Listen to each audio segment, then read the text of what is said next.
Today I want to talk about my experience growing up in the Chinese education system, the US education system, their respective trade-offs, and how I think AI, this article on the Wall Street Journal about an innovative new school called Alpha School that is using AI in this specific way.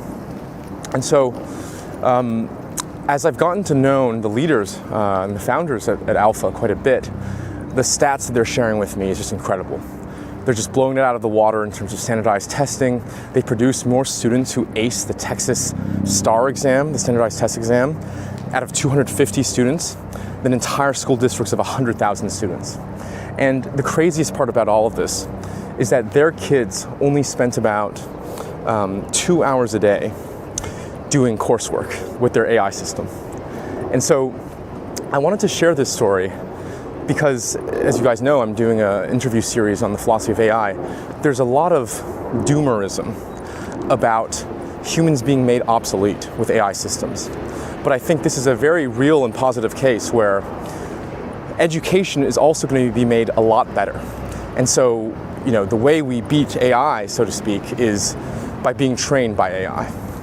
And so maybe before I tell you guys about what I think is so special about Alpha, let me tell you a bit more about my own experience in the US and the China system respectively, because that will bring out what is really special about our moment today and what AI enables.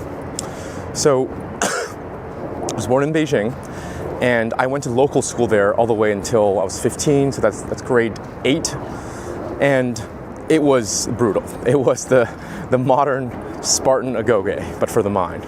We'd get up at 8 a.m., this is from grade 1, go to school until 4, come back home, eat dinner, and then we'd be sent to math camps, various math camps. And my parents were nice, they only sent me to like 3 or 4 math camps a week. Most of the other students had their entire weeknights and their entire weekends just completely booked out with math camps. And on one hand, it was enormously positive, productive, and awesome to have had that training early on, because it establishes a really solid core of fundamentals that becomes incredibly important if you want to do not just math in the future, but physics, even philosophy, and it sets up a really rigid and strong foundation. Of course, there are extreme downsides to this as well, because I think, to use a metaphor, every kid kind of comes into the world as a spiky ball with a bunch of desires pointed in different directions. You almost never have a kid who comes out of a womb liking playing the piano or even doing a lot of sports or reading Homer, doing math. And so there's a lot of social engineering you need to do to direct all of those spiky desires into the direction of study. And the way that the Chinese system does it is 2 things. One is that they remove all of your spikes, okay? They give you this kind of iron discipline, not just to resist your own desires, but almost to forget about what your original desires are. So I remember in school in China, what we would do is we would stand in a grid during recess. And that's it, okay? For like 20, 30 minutes. Just being able to just stand there, unmoving, in a grid, as part of a collective. It kind of breeds a kind of detachment from the individual. That's just one of many examples.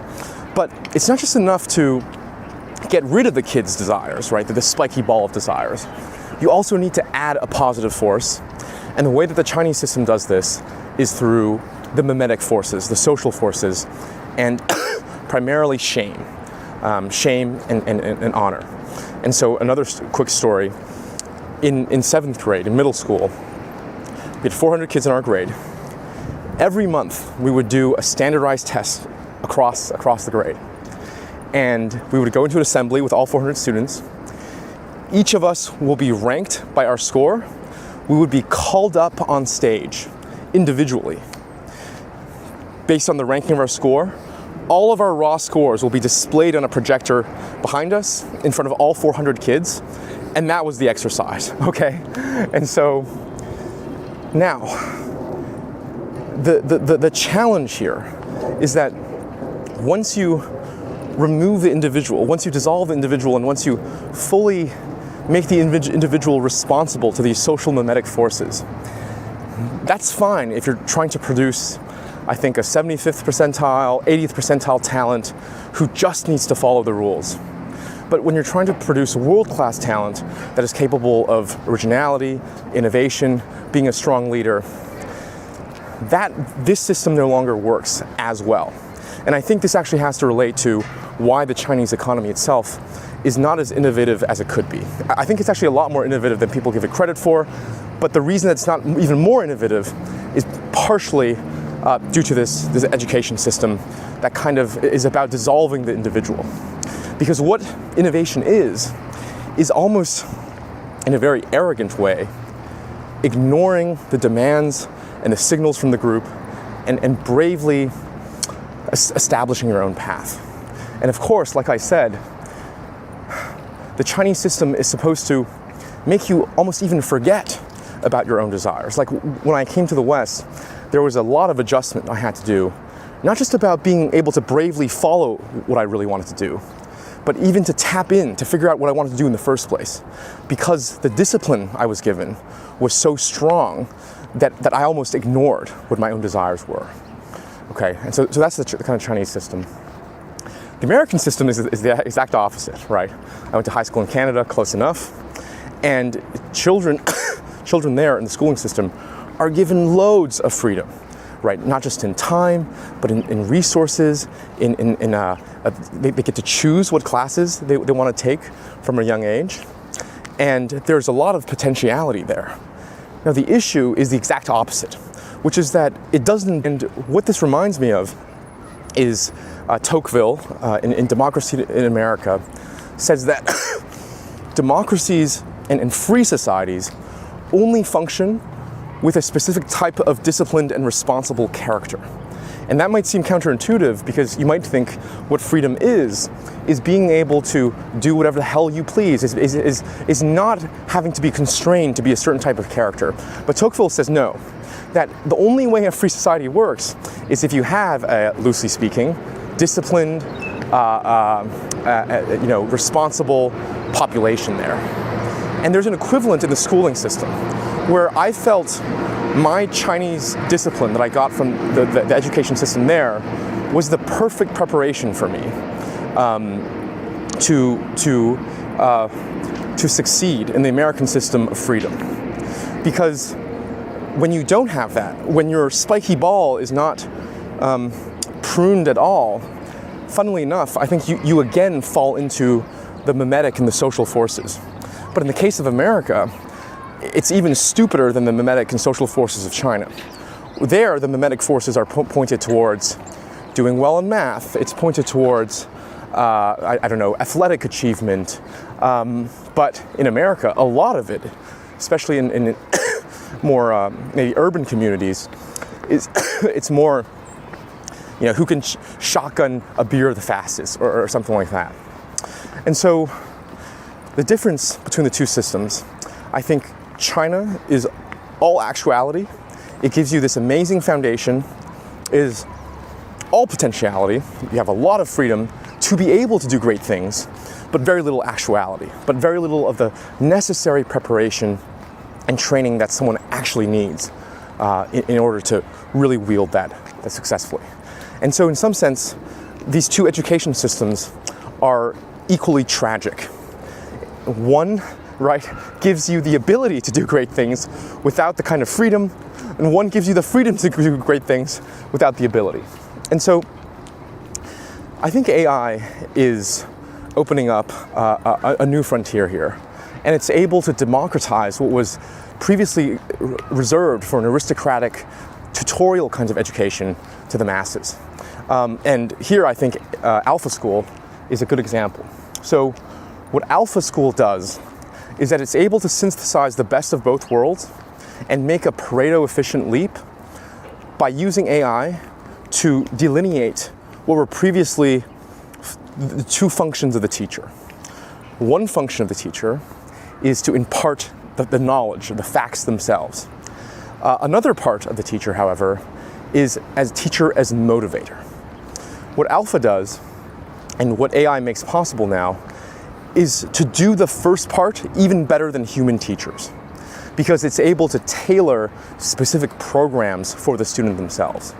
And so at Alpha, they made this app that is mastery-based learning.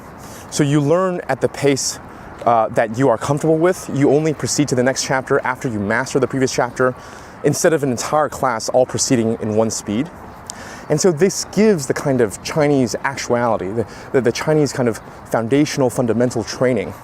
And in some sense, I think it's even better because the bad students won't feel lost because they only proceed when they've mastered a subject. But also, and this is a lot less intuitive, the good students won't feel bored. Because one of the worst things, if you're a good student, is to feel that you're not being challenged at all. And so what this enables, what AI enables here, that's very exciting, is it's able to take the original tutorial system, right? One-on-one tutors, which has been shown over and over again to be the best mode of education in terms of knowledge acquisition, and make it available for everyone. And so, now, the question is, what the hell do teachers do if it's not about knowledge, imparting knowledge? And the answer is teachers get to focus 100% of their energies on motivation. And this comes in many different forms. One form is for the natural kind of mimetic desires, the good and positive mimetic desires for learning by the teacher to carry off on the student. In my own academic career, the biggest difference that teachers have made has never been on the knowledge side. Okay, whether it's Gerard or certain kind of learning certain kinds of math, I've always preferred learning by myself through books. But teachers have been transformational because when you see someone who's so accomplished and ahead of you have a passion for a thing that you don't necessarily have a taste for yet, especially as a young child, you can mimetically take on that desire before you've actually gained that intrinsic desire yourself. So in my early days at Columbia, before I fell in love with philosophy, I was inspired by the teachers who clearly they themselves were in love with philosophy. And so now there's other very interesting ways that the teacher's motivator is expressed in Alpha, which is bribes, okay? So because each individual can be tailored because they don't have to focus on the teaching, the knowledge impartation side anymore. What that enables them to do is to understand a child very, very deeply and intimately as an individual and really tailor their, how they motivate them. So the stories I've heard are, you know, if a kid really likes playing Xbox, then you say, okay, after you complete X, then you'll be able to play Xbox. Or, I mean, sometimes it's just literal bribes, okay? Like, you will get $100 if you pass this in this specific way within this time frame. Now, you might think, this clearly is a terrible way, right, to motivate students. The reason because well, they're not intrinsically interested in these subjects, it's all extrinsic motivation. And my two responses there is, number one, no kid, very few children come out of the womb like doing math, liking these necessary skills they need to develop. And so the way I think about early education is almost like a booster rocket, that you need to rely on different extrinsic motivators in order to get the ship into orbit. Now, the real question then is, there's a garbage truck coming. The real question then is, what kind of extrinsic motivators do you want to tap into? In the Chinese system, that it was, you know, mimetic desire, shame, honor, and that I think is a lot more dangerous, and the booster rocket is the least likely to detach because those drives, those social drives, are a lot more addictive. And so I almost think that the single player drives, playing Xbox, getting $100, is more detachable than the social drives, and is therefore, I think, a better booster rocket. And so this is why I see Alpha as a synthesis of the kind of best of both worlds, where on one hand, the 2-hour learning gets their fundamentals as good as any school in America. And they free up all this time so that the individual can pursue his or her own interests, guided by these individual teachers who are just focused as basically hype men for the students. And so what this enables is that it enables both the establishment of the fundamentals, like the Chinese model, but not in a way that kind of crushes necessarily their individuality. And so maybe the last thing I'll say is I'm sharing this, I think, as a general case of what's really optimistic about our AI future. Because this is a case where AI is better at that knowledge impartation already than teachers, right? But that doesn't mean there won't be teachers anymore. That also doesn't mean the teacher's job will be worse, right? Most teachers prefer that motivating side. And it also means that humans get to level up quicker as well. So optimistic AI story. I hope you enjoyed it.